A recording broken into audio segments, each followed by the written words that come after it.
Amérolistes, bonjour. Donc voilà, à l'image, vous voyez le Depron. Alors vous allez me dire, mais qu'est-ce que c'est? Bien en fait, c'est du polystyrène extrudé en fine feuille. Alors je vous le présente parce qu'en fait, pour toutes les maquettes que je fais, j'utilise souvent le Depron. Et on m'a posé des questions encore récemment, mais qu'est-ce que c'est? Ben voilà, c'est un isolant qu'on trouve en un magasin spécialisé bricolage.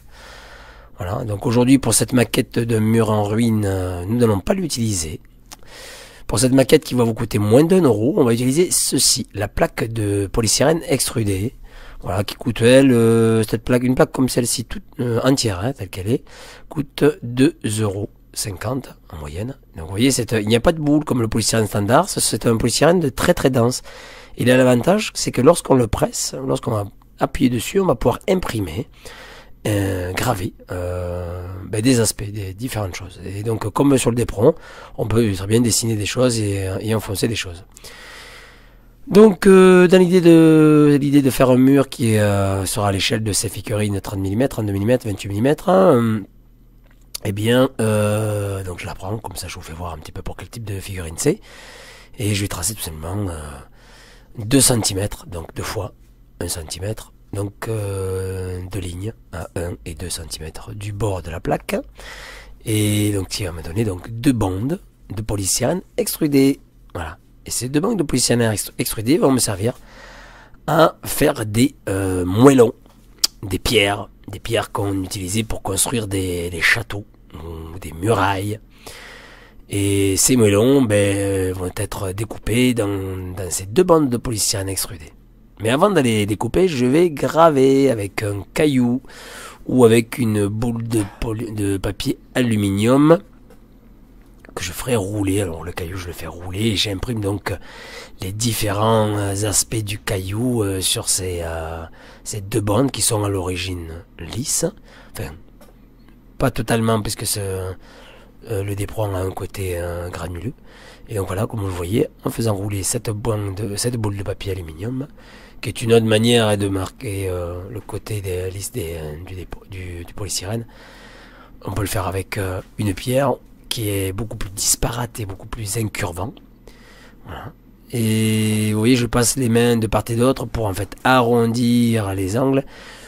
J'aurais pu travailler aussi au cutter pour lui donner des à-coups sur ses tranches. Mais bon, je considère que sur ce modèle-ci, sur le mur en ruine, avec les doigts, je pourrais arrondir simplement les angles. Voilà. Ceci fait, je vais prendre mes 2 bandes, les mettre côte à côte et mettre un petit coup de cutter sur le haut. Voilà. Mais pourquoi faire? Tout simplement pour faire une petite entaille, pour permettre une découpe à la main plus facile de ces pierres. Voilà. Donc comme vous le voyez à l'écran, tout simplement, pic pic pic, je découpe. Ça se découpe très facilement. Et je vais les rouler dans mes mains pour leur donner encore plus de disparité.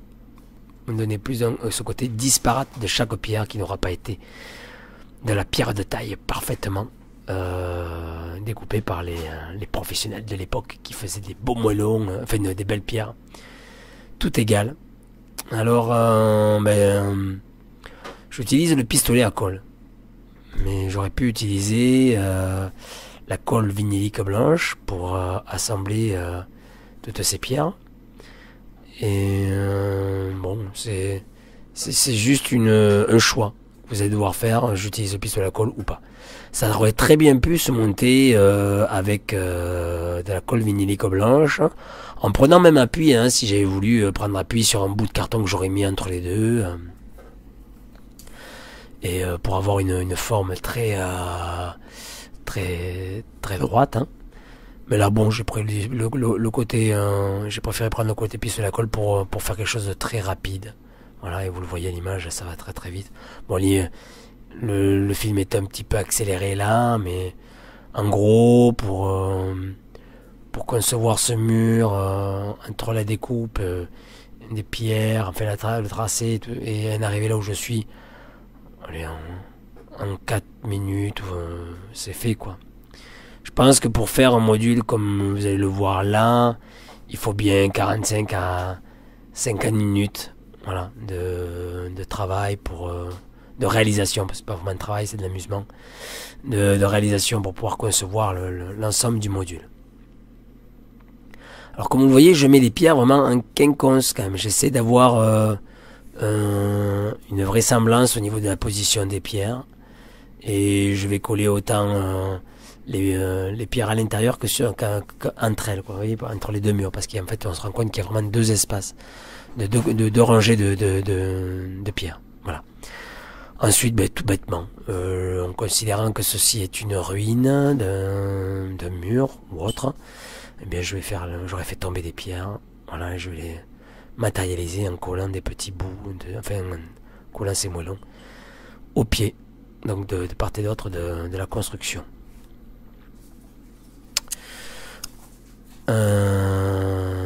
Voilà.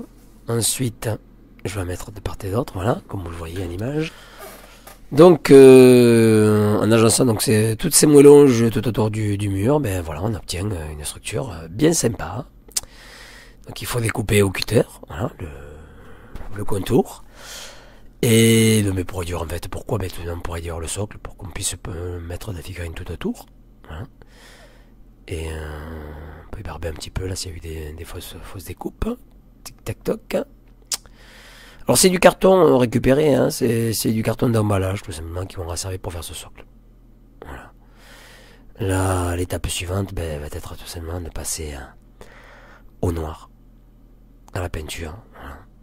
On voit bien en dessous d'ailleurs de ce socle que c'est du vin, sans vouloir faire de publicité. Donc la peinture noire acrylique qui va vraiment venir avoir son intérêt pour pouvoir passer vraiment dans les interstices, pour donner plus de profondeur. Donc on pourrait très bien imaginer, parce que les moellons étaient faits avec de la pierre calcaire assez tendre, facile à découper, que la pierre aurait plutôt intérêt à être claire, parce que le calcaire c'est plutôt clair, gris clair, voire blanc cassé.